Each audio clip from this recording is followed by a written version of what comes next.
Hi friends, రోజుకొక మంచి మాటలో ఈరోజు ఒక యోగి ఆత్మకథ 12వ రోజు విందామండి. ఈరోజు గంధం బాబా అద్భుతాల ప్రదర్శన ఏంటో తెలుసుకుందాం. ఈ లోకంలో ప్రతిదానికి ఒక ఋతువు అన్నది ఉంది. ఉద్దిష్టమైన ప్రతిదానికి ఒక సమయం అంటూ కూడా ఉంది. నన్ను నేను ఓదార్చుకోవటానికి సాల్మన్ రాజుకున్నటువంటి జ్ఞానం నాకు లేదు. ఇంట్లోంచి కాలు బయట పెడితే చాలు, నా కోసం నిర్ణయమైనటువంటి గురుదేవుల ముఖం ఎక్కడైనా కనిపిస్తుందేమోనని పరిశీలనగా చూసేవాడిని. అయినప్పటికీ నా హై స్కూల్ చదువు పూర్తయ్యే వరకు నాకు ఆయన తారసపడలా. అమర్తో పాటు నేను హిమాలయాలకు పారిపోవటానికి శ్రీ యుక్తేశ్వర్ గారు నా జీవితంలోకి ప్రవేశించిన సుదినానికి మధ్య 2 ఏళ్ళు గడిచాయి. ఈ మధ్యకాలంలో నేను కొందరు సాధువుల్ని, ముఖ్యంగా గంధం బాబా, టైగర్ స్వామి, నాగేంద్రనాథ్ బాదురి ఇట్లాంటి మహాశయుల్ని, వంగదేశపు విఖ్యాత విజ్ఞాన శాస్త్ర అయినటువంటి జగదీష్ చంద్రబోస్ను కూడా కలుసుకున్నాను. నేను గంధం బాబా గారిని కలుసుకోవటానికి ముఖ్యంగా చెప్పదగ్గ అంశాలు 2 ఉన్నాయి. వాటిలో ఒకటి మధురమైనది, మరొకటి వినోదకరమైనది కూడా. దేవుడు సరళమైన వాడు, తక్కినదంతా జటిలమైనది. ప్రకృతి తాలూకు సాపేక్ష ప్రపంచంలో నిరర్ధకమైన విలువల కోసం వెతక్కు. నేను కాళికాదేవి ఆలయంలో విగ్రహానికి ఎదురుగా మౌనంగా నిలబడి ఉన్నప్పుడు ఈ మాటలు మృదువుగా నా చెవిన పడ్డాయి. తిరిగి చూసేసరికి ఒక పొడుగాట ఆయన కనిపించాడు. ఆయన ధరించిన వస్త్రాన్ని బట్టి ఆయన ఒక సంచార సాధువు అని కూడా తెలిసింది. మీరు నా ఆలోచనలో ఉన్నటువంటి వ్యాకులతను నిజంగా కనిపెట్టేశారు స్వామి అంటూ కృతజ్ఞతాపూర్వకంగా చిరునవ్వు నవ్వాను. అమ్మను గురించి మీ ద్వారా తెలుసుకుందామని ఉంది అన్న. ఆయన అలా చెప్తున్నాడు. కాళికాదేవి మర్మాన్ని విప్పి చెప్పగల వాళ్ళు బహుకొద్ది మందే. ప్రతి ఆలోచనాపరుణ్ణి జటిలమైన ప్రశ్నల సవాలు చేసేవే జీవితంలోని మంచి చెడులు. మానవులు చాలామంది దాని పరిష్కారానికి ప్రయత్నించకుండానే జీవితాలను కోల్పోతారు. పూర్వపు రోజుల్లో మాదిరిగా ఇప్పటికీ అదే దండన. కానీ అక్కడక్కడ ఓటమిని అంగీకరించని మహోన్నత శిఖరంలా ఒక్కొక్కడు ఒంటరిగా నిలుస్తుంటాడు. ద్వైతంలో ఉన్న మాయలోంచి అఖండమైన అద్వైత సత్యాన్ని చేజెక్కించుకుంటాడు. నేను చాలా కాలం చిత్తశుద్ధిగా అంతఃపరిశీలన అభ్యసించాను. జ్ఞానార్జనకు అత్యంత బాధాకరమైన మార్గం ఇది. ఆత్మ పరీక్ష చేసుకోవటం, తన ఆలోచనలు నిర్విరామంగా పరిశీలన చేసుకోవటం కఠోరమైన అనుభవం. అత్యంత ప్రబలమైన అహంకారాన్ని సైతం అది నుగ్గు చేస్తుంది. కానీ నిజమైన ఆత్మ విశ్లేషణ, జ్ఞానాన్ని తెలుసుకోవటం కోసం గణిత శాస్త్రీయంగా పనిచేస్తుంది. దేవుని గురించి విశ్వాన్ని గురించి తమకు తోచిన వ్యక్తిగతమైన వ్యాఖ్యానాలు చేయటానికి తమ హక్కుందని విశ్వసించే అహంకారం తయారు చేస్తాయి. అటువంటి దురహంకారపూరితమైనటువంటి మౌలికత సమక్షం నుంచి సత్యం వినమ్రంగా వెళ్ళిపోతుందనటంలో సందేహం లేదు. ఈ చర్చ నాకు ఎంతో ఆహ్లాదకరంగానే ఉంది. మనిషి బడాయిల్లోంచి బయటపడే వరకు శాశ్వత సత్యాన్ని అర్థం చేసుకోలేడు.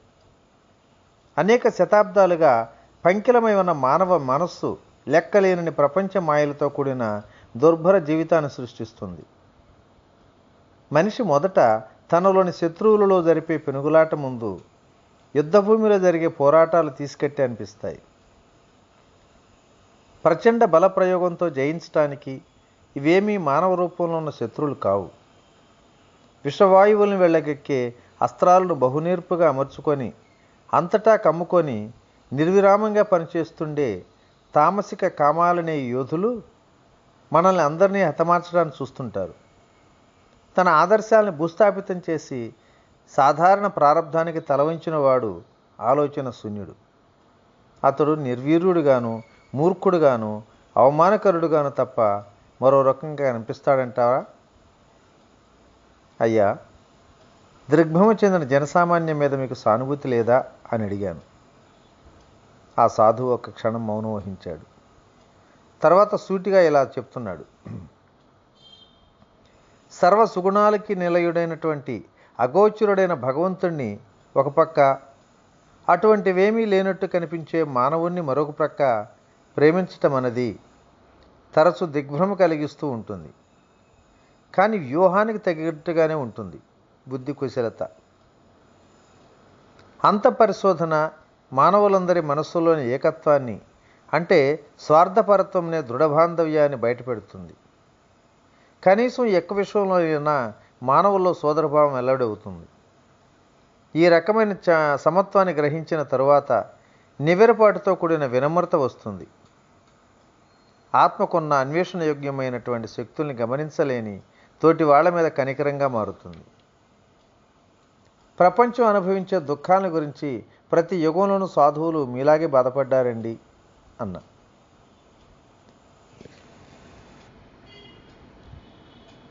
అందుకే ఆయన ఇలా అంటున్నాడు. సంకుచితమైన తన కష్టంలోనే మునిగిపోయి ఇతరుల జీవితాలను దుఃఖాలకు స్పందించే శక్తిని కోల్పోయిన వాడు లోతులేని మనిషి. గంభీరంగా ఉన్న సాధువు ముఖం ఎంతో ప్రశాంతమైంది. శస్త్రంతో మాదిరిగా సునిశ్చితంగా ఆత్మ విచ్ఛేదన అభ్యసించిన వాడు మొత్తం మానవాళి పట్ల జాలి పెరుగుతుండటం గమనిస్తాడు. చెవులు ఊదరగొడుతూ అధికారపూర్వకంగా అహంకారం వెల్లడించే కోరికల నుంచి అతనికి విముక్తి కలుగుతుంది. అటువంటి నేలలో దైవప్రేమ పుష్పిస్తుంది. చివరికి జీవుడు మరెందుకు కాకపోయినా ఎందుకని ప్రభువు ఎందుకని అంటూ ఆక్రోశించటానికి సృష్టికర్త వైపు తిరుగుతాడు. ఎవరి ఏక సౌందర్యం మానవుడిని ఆకర్షించాలి ఉందో ఆ దివ్యుని యొక్క సమక్షంలోకి చివరికి అతన్ని బాధ అనే కొరడా దెబ్బల చేత తోలుకురావటం జరుగుతుంది. నేను ఆ సాధువు కలకత్తా కాళీఘాట్ ఆలయంలో చాలాసేపటి నుంచి మాట్లాడుకుంటూనే ఉన్నాం. అద్భుత సౌందర్యానికి పెరుగన్న దేవాలయాన్ని దర్శించడానికే నేను వెళ్ళాను. కానీ అనుకోకుండా తారసపడ్డ ఈ పరిచయస్తుడు విశిష్టంగా అలంకరించిన ఉన్న మందిర శోభను ఒక్క చేతి విదిలింపుతో కొట్టిపారేశాడు. ఇటుకలు సున్నము మన చెవులకు సోకే స్వరాలేవి ఆలపించు. తన అస్తిత్వపు మానవగానం ఒక్కదానికే గుండె తెరుచుకుంటుంది. భక్త బృందాలు అటు ఇటు సాగుతున్న గుమ్మం దగ్గర మాకు ఆహ్వానమిస్తున్నటువంటి ఎండలోకి ఇద్దరం నడిచాం. చూడు నాయనా, నువ్వు చాలా చిన్నవాడివి. ఆ సాధువు సాలోచనగా నన్ను పరిశీలించాడు. భారతదేశం కూడా చిన్నదే. సనాతన ఋషులు ఆధ్యాత్మిక జీవనానికి సంబంధించి నిర్మూలించడానికి శక్యం కాని పద్ధతులను ఏర్పరిచి ఉంచారు. వాళ్ళ సనాతన సూక్తులు ఈనాటికి ఈ దేశానికి చాలు. శిక్షణాత్మకమైన ఈ బోధనలు పాతబడిపోలా. భౌతికవాదపు మాయలను ఎదుర్కోవటానికి సునిశ్చితమైన సమర్థత వాటికి ఉంది. ఈ బోధనలే భారతదేశాన్ని ఇప్పటికీ తీర్చిదిద్దుతున్నాయి. వేల కొలది సంవత్సరాలుగా తత్రపాటు పండితులు కాలగణ చేయటానికి ఖాతరు చేసేదానికంటే మిన్నగానే సంశయాత్మకమైన కాలమే వేదాల విలువను రుజువు చేస్తుంది. దాన్ని నువ్వు వారసత్వంగా తీసుకో అని అన్నాడు. మంచి వాగ్దాటి గల సాధువుకు నేను భక్తిపూర్వకంగా వీడ్కోలు చెబుతూ ఉండగా భవిష్యత్ దర్శనం ఒకటి వెల్లడించాడు ఆయన. ఈవేళ నువ్వు ఇక్కడి నుంచి వెళ్ళిన తర్వాత నీకు అసామాన్యమైన అనుభవం ఒకటి కలుగుతుంది అన్నాడు. నేను దేవాలయం ఆవరణలో నుంచి బయటకు వచ్చి తర్వాత ఎక్కడికి వెళ్ళాలో నిశ్చయించుకోకుండా అలా తిరుగుతూనే ఉన్నా. వీధి మలుపు తిరుగుతూ ఒక పాత స్నేహితుడికి ఎదురుపడ్డా. వాడు ఎలాంటి వాడంటే ఇతరుల సంభాషణ శక్తుల కాలాన్ని ఖాతరు చేయకుండా అనంతంగా సాగుతూనే ఉంటాయి అని. నేను తొందరగా విడిచిపెడతాలే అంటూ నాకు మాట ఇచ్చాడు వాడు. కాకపోతే మనం విడిపోయినప్పటి నుంచి ఇప్పటిదాకా ఇన్నేళ్ళు జరిగిన సంగతులను చెప్పేటట్టయితే విడిచిపెడతా అన్నాడు. ఎంత విపరీతం రా బాబు, నేను ఇప్పుడు వెళ్ళిపోవాలి అన్నాను. కానీ వాడు నా చేయి పట్టేసుకొని కొన్ని సంగతులు టూకీగా నా చేత బలవంతాన చెప్పిస్తున్నాడు. ఆవురావురమంటున్న తోడేలాగున్నాడు. నేను ఎక్కువసేపు మాట్లాడిన కొద్దీ వాడు ఇంకా చెప్పమంటూ పీగుతూనే ఉన్నాడు. వీడిని నేను మర్యాదగా తప్పించుకునే ఉపాయం చేయమని మనసులో కాళికాదేవికి మనవి చేసుకున్నా. మరి ఈరోజు ఈ మంచి మాటని ఇంతటితో ఉపసంహరించుకుందాం. తిరిగి మరుసటి రోజుని మరలా కొన్ని విశేషాలతో కలుసుకుందాం. ఓకేనా? ఓకే. ఇట్లు మీ రామిరెడ్డి, మానస సరోవరం. Thank you.